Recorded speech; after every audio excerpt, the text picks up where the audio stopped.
Logs, Rocks and Steel is an off-road multi-sport race combining paddling, biking, and running. Essentially, it's the elements of both adventure racing and triathlon and includes a transition area.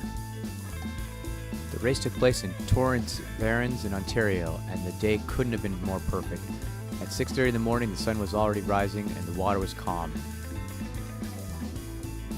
Just after 8 a.m.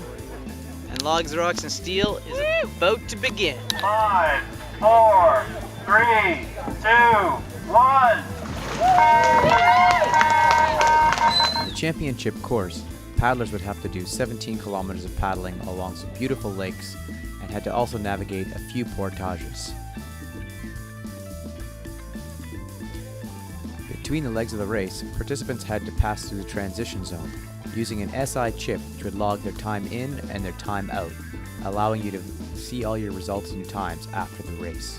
So the riding on the trail is pretty spectacular. We've got some nice rocks here. It's going to challenge everyone in the race. Part of the hazards of a race, of course, is you never know what might happen. One of these participants has a flat tire. Going to have to patch it up before we head out, so we just stop and make sure everything's all right. The Torrance Barrens had some really amazing riding with a lot of rocks that are exposed Canadian Shield. And of course there were some nice refreshment areas that would help us keep hydrated throughout the day.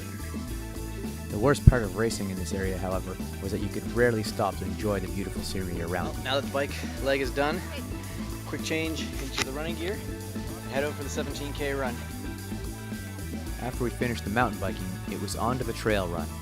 It was a combination of trails which were marked and off-road sections that had only flagging tape that were really just through the woods, including a nice water crossing. As you can see, there's a lot of Canadian Shield here as well, and the day continued to have great weather in store for us. Just goes to show you, you never know what you're going to find in the middle of almost nowhere during a race. A lot of nice nooks. And here we are at the finish line, the end of Logs, Rocks and Steel. So here I am with race director Bob Miller. Bob, I guess there were 2 courses today? Yeah, we had a championship course and what we call the Pinecrest course, which is a little bit shorter. There was 200 people on the Pinecrest course and just over 50 doing the longer championship course. So both conquering some pretty epic terrain here in southern Muskoka. Another post-race tradition of Logs, Rocks and Steel is the nightly bonfire, where all the participants can gather around and trade stories about the day and how the race unfolded. If you've ever wanted to get out there and get off-road for a race, I highly recommend Logs, Rocks and Steel.